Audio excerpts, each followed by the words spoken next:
¿Qué tal a todos? Bienvenidos a esta explicación técnica. Hoy vamos a meternos de lleno en el verdadero pulso vital de la infraestructura crítica. Especialmente para quienes nos escuchan desde el área de gestión de energía, saben perfectamente que mantener el flujo eléctrico no es un tema secundario, es literalmente la base que sostiene toda la operación.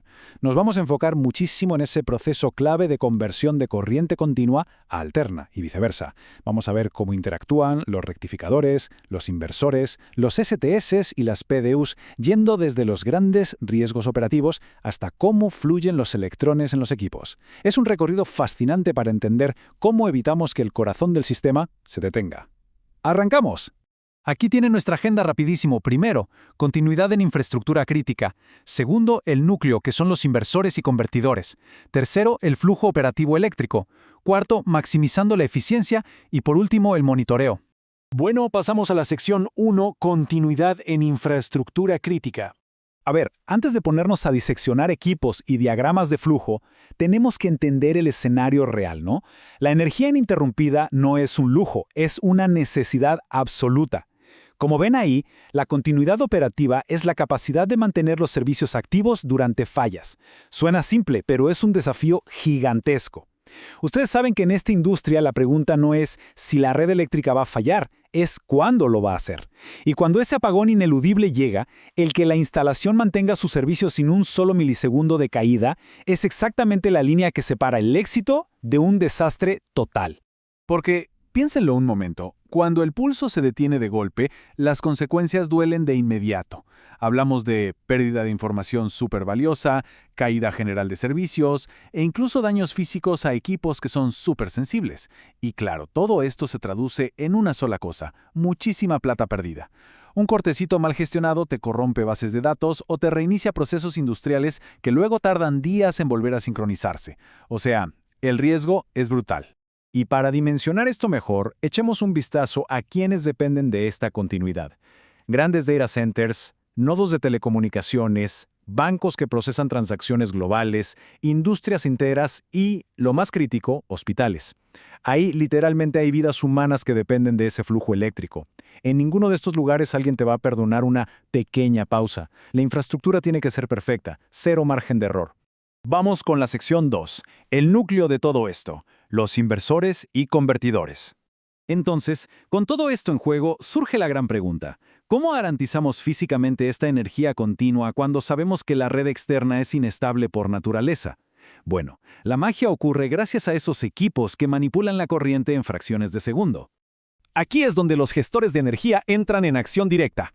Estos equipos garantizan la continuidad mediante 4 funciones clave. Primero, y esto es importantísimo, la conversión de corriente. Los rectificadores agarran la corriente alterna, o AC, que viene de la calle, y la pasan a directa, DC.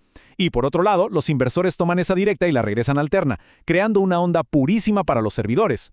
Además, claro, manejan el respaldo de baterías y la transferencia automática. Y ojo aquí, porque los famosos interruptores de transferencia estática, los STs, hacen este cambio en unos 4 milisegundos. ¡4 milisegundos! Los equipos ni se enteran. Todo esto, por supuesto, finamente regulado hasta el último enchufe por las PDUs. Pasamos a la sección 3 y veamos cómo es el flujo operativo eléctrico. Fíjense cómo se mueve la energía en la vida real. Es casi como una carrera de relevos perfecta. Paso 1. Recibimos la AC de la red. Paso 2. ¡Pum! Los rectificadores la convierten a DC. Paso 3. Ya en corriente directa, la energía carga y se almacena segura en los bancos de baterías. Paso 4. Si la red parpadea o se cae, extraemos esa energía directa de las baterías instantáneamente. Y el paso 5, que es crucial. Esa energía en DC pasa por los inversores y vuelve a transformarse en AC, limpia y perfecta para alimentar los equipos. O sea, de AC a DC y de DC a AC, cambiando de manos sin perder el ritmo jamás. Sección 4. Maximizando la eficiencia energética. Pero, a ver, toda esta carrera de relevos térmica y eléctrica tiene un costo, ¿cierto? Cada vez que pasamos de AC a DC o de regreso de DC a AC, hay una fracción de energía que inevitablemente se nos escapa, casi siempre en forma de calor. Así que para los gestores de energía, la eficiencia no es solo un concepto bonito, es literalmente optimizar el uso de energía reduciendo estas pérdidas al mínimo absoluto. El gran reto aquí es combatir esa fricción eléctrica en cada conversión. Y lo interesante es cómo la física de los equipos impacta directo en el bolsillo.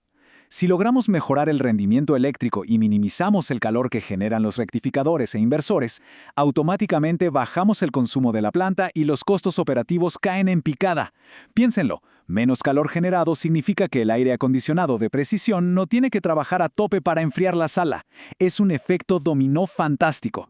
Aquí podemos ver esta relación súper clara. Si el problema son, digamos, las pérdidas térmicas, la solución directa es instalar equipos de alta eficiencia y asegurar una ventilación impecable. Si el tema es el factor de potencia o la calidad de conversión, pues se ataca con monitoreo constante, mantenimientos preventivos a los inversores y un buen balance en las PDUs. Básicamente, a cada problema físico le corresponde una mejor práctica operativa.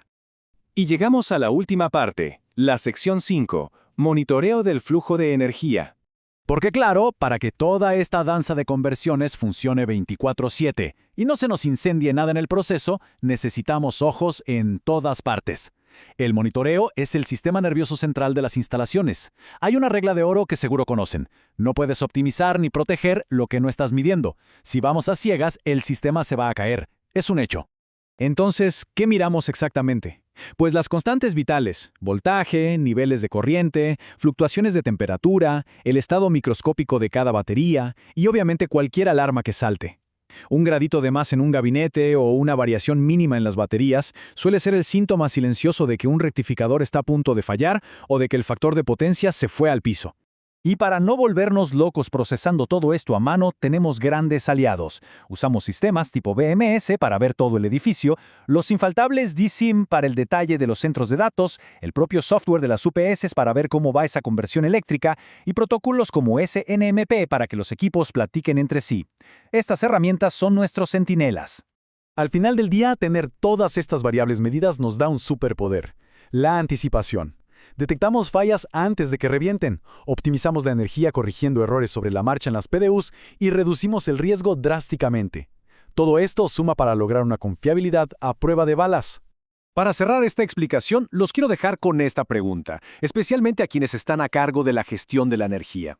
Viendo la cantidad increíble de estrés que soportan los rectificadores y los inversores pasando de AC a DC y de regreso en milisegundos, ¿sus sistemas de monitoreo actuales son capaces de detectar una pérdida térmica antes de que comprometa toda la operación?